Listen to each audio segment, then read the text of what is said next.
Ich habe die Ehre, euch zu diesem Video begrüßen zu dürfen.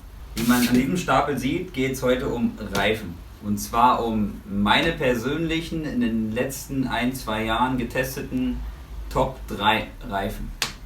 Es ist generell super schwierig, so ein subjektives Empfinden, was man irgendwie vor einiger Zeit mal über einen Reifen irgendwie vermittelt bekommen hat, beizubehalten und in Erinnerung zu behalten. Deswegen vorab ganz klar, das sind einfach meine 3 persönlichen Top-Reifen, die ich, seitdem ich Reifentests auf YouTube mache, am besten finde. Das sind einfach diejenigen Reifen, die mir am besten in Erinnerung und am positivsten in Erinnerung geblieben sind. Was mir persönlich extrem wichtig bei einem Reifen ist das Vertrauen. Ich muss dem Vorderrad verdammt nochmal richtig vertrauen können. Das Vorderrad ist auch für mich noch so ein Buch mit 7 Siegeln. Ich weiß nicht wirklich, ob ich das Vorderrad spüre, bevor es wirklich an diesen Punkt kommt, wo es wegrutschen will, oder ob es dann einfach direkt plötzlich weg ist. Deswegen vertraue ich immer so ein bisschen darauf, dass wenn ich in Schräglage, Hinterrad ans Gas gehe, und wie viel ich ans Gas gehe, sehe ich ja, wie viel geht, bis der Hinterreifen rutscht. Und das probiere ich so ein bisschen aufs Vorderrad zu übertragen und habe so eigentlich die Grundeinstellung, dass wenn das Hinterrad noch lange nicht am Rutschen ist, sollte das Vorderrad eigentlich halten. Ich habe bis jetzt ein einziges Mal die Situation gehabt, dass ich auf einer Kreisbahn, auf einem Testgelände gefahren bin und wirklich gespürt habe, dass das Vorderrad kurz weggegangen ist, sich aber dann wieder gefangen hat. Deswegen ganz klar für mich der wichtigste Punkt: ich muss dem Vorderrad vertrauen können. Das Vorderrad muss mir Vertrauen vermitteln. Ebenso wichtig bei dem Reifen ist mir, dass er bei meinem reifenfressenden Fahrstil, hier mit meiner Super Duke, relativ Kilometer macht. Ich habe generell in letzter Zeit keinen Reifen gehabt, der irgendwie über 3000 Kilometer gehalten hat, also sind 3000 Kilometer für mich bei einem Reifen schon richtig, richtig lange. Und nun zum eigentlichen Thema dieses Videos. Meine persönlichen Top 3 Reifen, die mir da oben in Erinnerung geblieben sind. Auf dem Platz Nummer 3 habe ich den Bridgestone S21 gesetzt. Aus folgendem Grund. Ich bin der Meinung, das ist ein Reifen, mit dem ich persönlich damals die höchsten Schräglagen gefahren bin. Ich denke, so eine Schräglagen wie damals, da hat wirklich regelmäßig die Fußraste geschliffen bei meiner BMW S1000R damals. Fahre ich seitdem nicht mehr. Der Reifen ist extrem handlich, das Vorderrad ist so genial, wie zackig dieses Vorderrad einlenkt und wie stabil das Vorderrad bleibt. Der Reifen hat meiner Meinung nach sehr, sehr glücklich gewählte Gummimischungen am Hinterrad. Das ist ja einer der wenigen Reifen, der am Hinterrad 3 Gummimischungen hat. Ich finde wirklich, die sind sehr glücklich gewählt. In der Mitte ist es relativ hart für wirklich Laufleistung, wenn du gerade ausfahren willst mit dem Reifen. Dann hast du in dem Wohlfühlbereich, sage ich mal, eine etwas weichere Mischung, und wirklich ganz außen, wo es wirklich hart auf hart kommt, ist eine extrem weiche Mischung, die dir einfach wirklich noch eine Menge Grip gibt. Der Nachteil bei dem Reifen finde ich so ein bisschen, wenn du wirklich hart in Schräglage angast, dann ist es ein Reifen, wo das Hinterrad nicht so lange mitmacht. Wenn du aber einigermaßen dich zurückhältst mit dem Gasgeben in Schräglage, kannst du damit auch wirklich richtig Kilometer machen. Das Vorderrad ist mal wirklich ausgeklammert, das hält auch, wenn du richtig schräg fährst, länger als ein Hinterrad bei mir. Meine persönliche Nummer 2 bei allen meinen getesteten Reifen ist der Pirelli Angel GT. Warum? Weil mir dieser Angel GT ein verdammt nochmal super krasses Vertrauen vom Vorderrad vermittelt hat. Das ist unglaublich. Ich finde, das ist auch so ein annähernd unerreicht, das Vertrauen, was ich damals in dieses Vorderrad hatte. Ein weiterer Riesenvorteil bei dem Reifen ist, wenn du in Schräglage angast und wirklich richtig angast. Den Reifen habe ich damals gequält bis zum Erbrechen. Da bin ich meine Hausstrecke hoch und runter, Schräglage, Gas, Gas, Gas, und der Reifen war immer glatt. Der Reifen hat sich bei mir niemals aufgelöst. Ich sage, wenn ich einen anderen Reifen so hart rangenommen hätte wie den Angel GT damals, der wäre nach relativ kurzer Zeit am Hinterrad seitlich komplett glatze gewesen. Der Angel GT ist zwar ein Tourensportreifen und bietet auch nicht den Grip wie andere Reifen, er bietet aber Grip auf sehr, sehr hohem Niveau, und das Schöne an dem Reifen ist, selbst wenn er anfängt zu überhitzen, tut er dies nicht schlagartig, sondern er baut einfach wirklich ganz langsam immer mehr beim Grip ab. Das, finde ich, vermittelt mir als Fahrer extreme Sicherheit, weil ich einfach weiß, ich kann mich trotzdem auf den Reifen verlassen. Ich spüre einfach, dass er früher anfängt zu rutschen, wenn er irgendwie heiß wird, aber ich habe absolut zu keiner Zeit irgendwie das Gefühl, dass das Hinterrad mir so komplett einfach wegschmiert und ich auf der Nase liege. Der Reifen ist zwar schon ein bisschen älter, ich denke jedoch, dass der Reifen immer noch wirklich super Spitzenklasse ist. Und jetzt kommen wir zu meiner persönlichen Top 1 all meiner getesteten Reifen. Ich denke, die meisten werden sich schon denken können, auf Platz Nummer 1 habe ich definitiv und mit meiner Meinung nach großen Abstand den Conti Road Attack 3 gesetzt. Warum? Weil dieser Reifen einfach für mich das absolut beste Gesamtpaket ist, was ich an Reifen gefahren bin. Der Reifen hat ein super geiles Handling. Wenn du langsam Kurven fährst, spürst du extrem Sicherheit. Der Reifen hat Grip, der ist auf einem so hohen Niveau. Das ist für mich, für einen Tourensportreifen, absolut unglaublich. Also der Grip von einem Conti Road Attack 3 ist für mich definitiv Minimum auf Sportreifenniveau. Wenn nicht sogar, also von all denjenigen, die jetzt hier rumliegen, würde ich sagen, ist er dem Road-Tech auf jeden Fall überlegen, dem Rosso 3 vom Grip überlegen, Michelin Power RS, ja, das ist so ein Ding. Ich persönlich habe halt nie wirklich Vertrauen zu dem Reifen aufbauen können, aber der Grip ist wirklich, ihr könnt mir das glauben, unfassbar weit oben. Ich kenne jemanden, der ist den Sport Attack 3 gefahren, war relativ zufrieden mit dem Reifen, definitiv ein guter Reifen. Danach ist derjenige aber auch auf den Conti Road Attack 3 umgestiegen und da hat sich einfach gezeigt, dass der Road Attack 3, der ja einfach ein Jahr neuer ist als so ein Sport Attack 3, dafür aber nur ein Tourensportreifen ist, trotzdem ein höheres Gripniveau aufweist als so ein Sport Attack 3.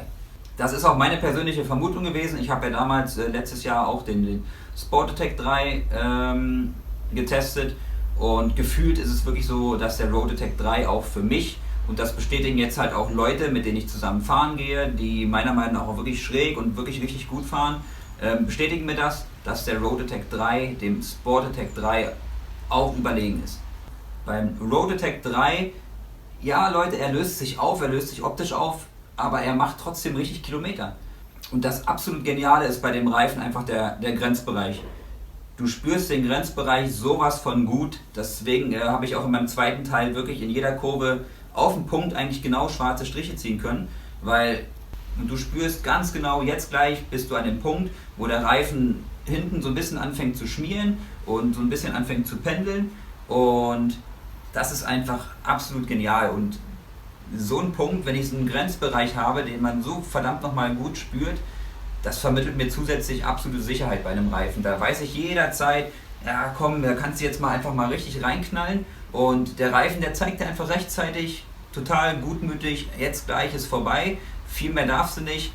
Da kommt für mich einfach beim Fahren so ein richtig genialer Flow auf. Da drückst du das Ding in die Schräglage, du gehst am Kurvenausgang ans Gas und das funktioniert einfach gnadenlos gut.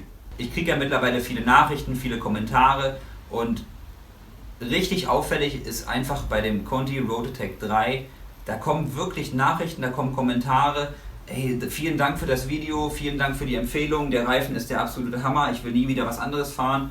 Das habe ich bei keinem meiner anderen Reifentests wirklich feststellen können, dass so viele positive Kommentare darüber kommen. Und das freut mich auch, das freut mich richtig, weil ich mache die Reifentests nach meinem subjektiven Empfinden und ich empfehle ja eigentlich so ein bisschen euch einen Reifen und wenn der Reifen dann nicht eure Wünsche erfüllt, das wäre für mich einfach ein Ding, da könnte ich nicht dahinter stehen. Deswegen probiere ich das einfach total objektiv zu halten, wenn der Reifen mir nicht Vertrauen vermittelt, wenn er mir nicht genug Grip hat, dann sage ich das in meinen Videos und der Conti Road Attack 3 hat einfach das absolut beste Gesamtpaket, deswegen empfehle ich euch das, deswegen empfehle ich euch diesen Reifen und bisher habe ich auch noch keinen Kommentar gelesen, zum Glück, von jemandem von euch, dass der Reifen scheiße ist. Aktuell sieht mein Plan, was Reifen angeht, so aus, da steht der nächste bereit, das ist ein Dunlop Road Smart 3 und höchstwahrscheinlich werde ich den vielleicht noch runtergefahren bekommen, bevor das wirklich irgendwie jetzt einen totalen Wintereinbruch gibt und anschließend habe ich eigentlich vor, dass ich den Reifen, den ich am meisten mag, nochmal organisiere und nochmal so als krönenden Abschluss des Jahres raufziehe. Ich will einfach selber nochmal im Nachhinein sagen können, wenn ich den Reifen nochmal fahre, ja, der Reifen ist für mich definitiv und wirklich völlig gerechtfertigt auf Platz Nummer 1 gelandet. Jetzt probieren wir doch einfach mal was, und zwar brauche ich eure Hilfe. Ich bin der Meinung, dass anhand meines Reifentests Conti den Road Attack 3 ja, wahrscheinlich um einiges besser verkauft, als sie es sonst getan hätten. Und deswegen starte ich doch jetzt einfach mal einen Aufruf an euch und an Conti. Conti, wie sieht's denn aus? Wollt ihr mir nicht so einen Satz Conti Road Attack 3 zukommen lassen, um so mein persönliches Jahr so total glücklich abschließen zu können? Und ihr könnt mir vielleicht auch ein bisschen helfen, indem ihr auf die Facebook-Seite von Conti geht und postet doch einfach mal einen Beitrag da rein. Von wegen, der Kurvenradius TV, der macht so geniale Reifentests. Der hat doch Minimum einen verdammten Satz Reifen von euch verdient. Ihr markiert mich in dem Beitrag mit @Kurvenradius TV und wer weiß, vielleicht ist ja Conti so cool drauf und schickt mir kostenlos einen Satz zu. Ich drück mal die Daumen. Und jetzt zum Abschluss beantworte ich noch eine Frage, die mir, ich kann es wahrscheinlich gar nicht zählen, die mir so oft immer wieder gestellt wird. Wann testest du einen Metzeler M7RR? So Leute, passt mal auf. Ich bin damals, wie ich meine BMW neu gekauft hatte, den M7RR gefahren. Das war zu einem Zeitpunkt, wo ich persönlich noch keine Reifentests hier auf YouTube gemacht habe. Und da bin ich auch noch nicht so gefahren, wie ich jetzt Motorrad fahre. Und ich fand den Reifen zum damaligen Zeitpunkt schon irgendwie rutschig. Ich habe auch Leute, mit denen ich fahren gehe, die mittlerweile auch beim Conti Road Attack 3 gelandet sind, die M7RR gefahren sind und sagen ganz klar, der M7RR ist deutlich rutschiger als zum Beispiel so ein Conti Road Attack 3 oder auch so ein Conti Sport Attack 3. Deswegen muss ich leider all diejenigen, die auf einen Test von einem M7RR von mir warten, enttäuschen. Ein Test vom M7RR wird von mir persönlich nicht kommen. Der Reifenstapel hier ist nur ein Bruchteil von den Reifen, die ich in letzter Zeit gefahren bin, und es sind auch noch ein paar da oben auf dem Dachboden. Ich habe mir jetzt überlegt, hier ist ein Stapel Reifen, da draußen gibt es sicher jemanden, der nicht so viel Geld hat und sich regelmäßig neue Reifen kaufen kann, und ich denke mir, es gibt sicher jemanden, der kann von diesem Reifenstapel profitieren. Um mal kurz aufzuzählen, was jetzt hier an Reifen noch liegt und wie brauchbar die noch sind, fange ich einfach mal unten an. Ganz unten ist ein Roadtec 01. Da ist das Hinterrad ist abgefahren, das Vorderrad ist noch wirklich richtig gut. Hier ist ein Michelin Power RS, Hinterrad komplett tot, Vorderrad ist wirklich noch in Ordnung. Hier haben wir einen Pirelli Diablo Rosso 3, Hinterreifen für mich in der Schweiz nicht mehr wirklich fahrbar, in Deutschland vielleicht schon noch. Vorderreifen vom Diablo Rosso 3 sieht noch richtig gut aus, kann also noch gebraucht werden. Und hier habe ich noch aus meinen Motocross-Zeiten zwei, wie heißen die denn verdammt? Mitas EF07, Superlight sind das, glaube ich, rumliegen. Die sind, wie man sieht, noch original verpackt. Derjenige, der sich dafür interessiert, kriegt die mit dazu. Und weil ich der Meinung bin, eine Hand wäscht so ein bisschen die andere, meist sind wirklich nur die Vorderreifen noch brauchbar, die hinteren nicht. Derjenige, der die abholen kommt, kann davon profitieren, dass er die ganzen Vorderreifen noch fahren kann. Die hinteren muss er dann einfach entsorgen. Wenn du dich also angesprochen fühlst und in der Nähe von Baden im Aargau in der Schweiz wohnst, check meine Facebook-Seite, da gibt es jetzt einen Beitrag dazu. Und nun sind wir am Ende des Videos. Ich wünsche euch wie immer eine super schöne Zeit. Heute ist Freitag und in 2 Tagen ist Sonntag. Sonntagabend 18:30 Uhr, da ist meine Zeit, um Videos hochzuladen. Ja Leute, diese Woche kommt ihr in den Luxus von 2 Videos. Also wir sehen uns Sonntagabend 18:30 Uhr wieder. Macht's gut. Tschüss. Wenn du keinen meiner Reifentests verpassen willst und auch sonst keins meiner Videos, kannst du da oben meinen Kanal kostenlos abonnieren. Und wenn du jetzt gerade aktuell noch Lust hast auf ein weiteres Video, da rechts und links sind 2 Vorschläge. Und jetzt macht's gut, bis zum nächsten Mal. Tschüss.